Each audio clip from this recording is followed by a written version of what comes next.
บุญสิพาเฮาขึ้นเมืองสวรรค์ไปเวินเวิน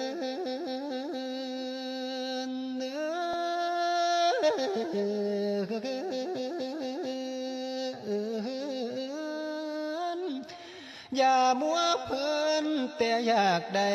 ทำใบนั่นเนบุญขันแม่นตกนรกบุญสิอยู่เขานี่ขันแม่นตกกะเวจีบุญสิพาให้เฮามุมบุญสิโจมเมาขึ้นเมืองสวรรค์ไปสันสีสู่สุขาวดี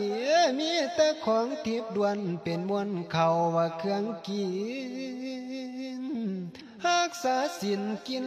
ทานให้เสื้อความพุทโธเจ้าหอมเพิ่นว่าบัว